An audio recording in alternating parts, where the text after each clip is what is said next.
What's up, Taiwan? I'm Erika Liu with news from here in Taiwan and around the world. Taiwan is gearing up to train the first wave of one-year military service conscripts after it was extended from 4 months. As Hameokon reports, these conscripts will see a new type of realistic training. Just 2 weeks into 2024, and Taiwan is stepping up the way it trains soldiers. The military says it's implementing a new realistic shooting drill for the first wave of one-year conscripts who begin training on January 25th. Back in 2022, Taiwan decided to extend mandatory military service to better prepare its soldiers for a potential conflict. Taiwan has been trying to up its defenses against neighboring China, which is threatened to invade. This shooting practice is just one component of the training soldiers on the ground will receive during the newly extended service. 新兵入伍之后的第3个阶段，大约是在第6周到第7周之间进行。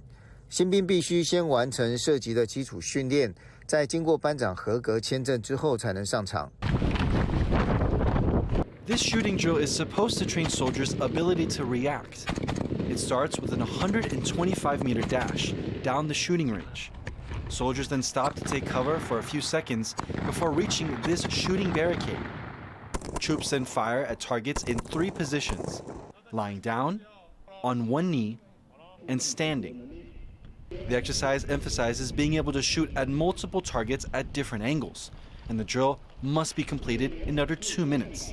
士兵呢，在射击完毕之后呢，他快速上换弹夹的能力这个时间点其实都有在算的，其实越短越好。那其实这个方式呢，其实志愿役官兵做得到，义务官兵做得到吗？可以，要经过不断的训练。This revamped training is supposed to expose soldiers to more shooting scenarios and familiarize themselves with some of the country's different weapon systems. The military hopes that exercises like these will help boost its fighting force and give its soldiers the training they need to defend the country. John Su and Hameokon for TaiwanPlus. An ancient game is showing up in Taiwan's care homes. Laurel Stewart reports on how Mahjong can help fight dementia. A game of strategy and skill. Residents in this care home in Taipei are playing Mahjong, despite not quite remembering how. It's part of a drive to help people with dementia interact with others while keeping their minds active. The care home called for students and healthy people over the age of 65 to play Mahjong with residents. They had expected to take on 3 or 4 volunteers, but were overwhelmed by over 2,000 applications. 这个都是失智的老人嘛，那所以我们希望找一样是65岁，但是他没有失智的问题。我们会找大学生的原因是因为老人就会觉得，就是玩起来会比较有活力一点。Doctors say games like Mahjong and chess help delay or even prevent dementia because they're interactive and stimulate the brain. The care home is encouraging residents to play other board games with volunteers too, to help with recognizing colours, shapes and textures. And it's a partnership that's sharing joy across generations. 如果他有自己的意见，就让他以他的为主。沟通上还好，就都蛮可爱的。 Taiwan has an ageing population, which means memory impairment and cognitive decline is likely to become more prevalent. About 1 in 13 people over 65 and 1 in 5 over the age of 80 here have dementia. Despite Mahjong traditionally being played for gambling, its use of tiles instead of cards makes it easier for seniors to play. 挫折感，那对于他可能会不太愿意再去尝试这件事情，或者是对跟他的牌友之间的关系有一些影响。是不是真的涉及金钱？我想这也是很重要。 As staying active and social gets more important in old age, this centuries-old game could be a vital tool in keeping seniors sharp. Alex Chen and Laurel Stewart for TaiwanPlus. Sea urchins are a delicacy in Taiwan, but as Laurel Stewart reports, farmers are having to find new ways to expand the industry as climate change threatens their habitats. Small, spherical and spindly. These sea urchins are being farmed in Taitung County on Taiwan's eastern coast. They usually grow on rocks on the seafloor off Taiwan's Penghu Island, and they're considered quite the delicacy. But overfishing, rising temperatures and passing typhoons have killed populations and disrupted the domestic sea urchin market. Now, this indoor farming experiment run by Taiwan's Agriculture Ministry could be a solution. It's providing a safe place for the creatures to thrive. 一方面提供稳定的水温，还有这些稳定的食物给它。那另外一方面呢，也可以降低外面所带来的这些污染。One basket here can grow about 10 sea urchins. They cling to the gaps in the basket and can safely feed on seaweed. Farmers are trying to be as energy and space efficient as possible, using solar panels to provide shade as well as generate the electricity needed to run the tanks. 这样子的环境之下，它的单位面积是受到限制的，所以我们必须要去想办法去增加它单位面积之内它可以获得的效益。Any excess electricity generated is sold to Taiwan's state power company, helping boost farmers' incomes.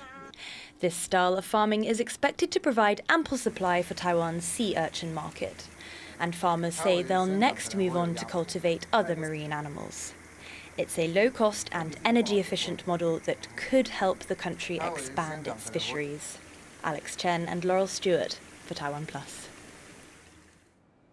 A short cruise aboard an Icebreaker is a popular option for sightseers near the Arctic Circle. Our reporter Sandy Chi has the details. The kitchen is waiting for you. A lot of you are going to eat some lunch. Floating in the icy Baltic Sea between Finland and Sweden on the edge of the Arctic Circle. These are not professional polar explorers, but people who signed up for a cruise on an icebreaker named Polar Explorer.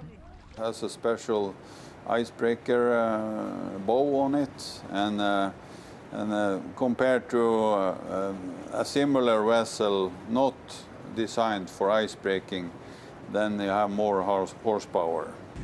The ship was originally built as a commercial icebreaker, but is now used to bring tourists on a 3-hour trip to this icy part of the world. It's been adapted for sightseeing, with crew cabins removed to make more room for guests. It's a big responsibility, but that's a part of the game here.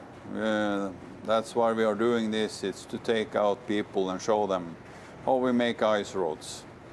Standing out on the deck offers majestic views. And when conditions are not too cold, the tourists also get the rare opportunity to plunge into the icy waters with flotation suits over their normal clothes. They are made of double-layered 6mm thick neoprene that can help people starfish in the water easily. Normally everyone swims. Even people are not considering in the beginning. They think, no, that's not for me, it's too scary, too dangerous, too cold. When they see, they understand that it's not scary at all. And everyone, you don't have to have swimming skills. You cannot drown in these suits. And they're very warm. I loved it. It was everything I hoped it would be in a river. The Polar Explorer cruise operates during the winter months and departs from the Swedish side of the border with Finland. A 3-hour cruise costs a little over $300 per person. The company expects to see up to 18,000 people signing up for the cruise this winter season. Isan Chen and Sandy Chi for TaiwanPlus. A volcano has sent lava flowing into a town in Iceland, setting houses on fire. The lava flows started pouring into the fishing town of Grindavik after 2 nearby fissures opened. The whole town has been evacuated and there are no reported casualties. It's the second time the volcano has erupted in less than a month. Thank you for watching What's Up Taiwan.